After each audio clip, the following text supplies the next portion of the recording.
पुणे जिल्ह्याकरता पुढील 2 तास red alert जाहीर करण्यात आलेला आहे। पुणे जिल्ह्यासह रायगड आणि रत्नागिरीमध्ये सुद्धा रेड अलर्ट देण्यात आलेला आहे। वादळी वाऱ्यासह मुसळधार पावसाचा इशारा हवामान खात्याने दिलेला आहे।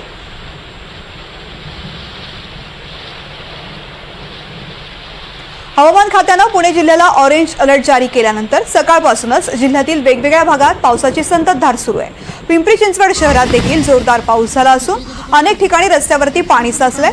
शहरातील काळेवाडी भागामध्ये रस्त्यावरती पाणी साचल्यामुळे या गुडघाभर साचलेल्या पाण्यातून प्रवाशांना वाट शोधावी लागत होती आणि या साचलेल्या पावसाच्या पाण्याचा आढावा घेतलेला आहे आमचे प्रतिनिधी सूरज कसबे यांनी। हवामान खात्याने पुणे जिल्ह्याला ऑरेंज अलर्ट दिला आहे। सकाळपासूनच पुणे जिल्ह्यातील वेगवेगळ्या भागांमध्ये पावसाची संततधार सुरू आहे। मी सध्या पिंपरी चिंचवड शहरातील मराठवाडा मित्र मंडळाच्या कॉलेजच्या परिसरामध्ये उभा आहे ना। या ठिकाणी जो काळेवाडीचा जो रोड आहे तो रोडवरती पूर्णपणे पाणी साचल्याचं दृश्य पाहायला मिळतंय।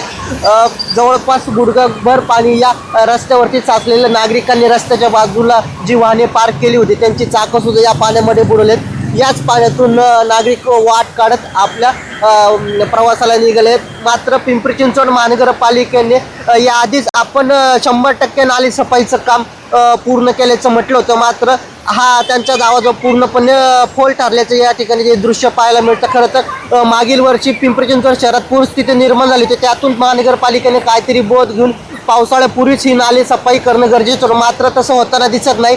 पहिल्याच हा जो पाऊस आहे या पावसांमध्येच अशा प्रकारे या मध्यवर्ती भागातील रस्त्यांवरती पाणी साचल्याचे चित्र एकूणच पाहायला मिळेल। त्यामुळे आता तरी प्रशासन जागे होत या ठिकाणी नाले सफाई वेळेवरती करत हे जे पाणी साचले याला मार्ग मोकळा करून देणार का हे पाहणं देखील तितकंच महत्त्वाचं असणार आहे। सूरज कसबे, NDTV मराठी, पिंपरी चिंचवड।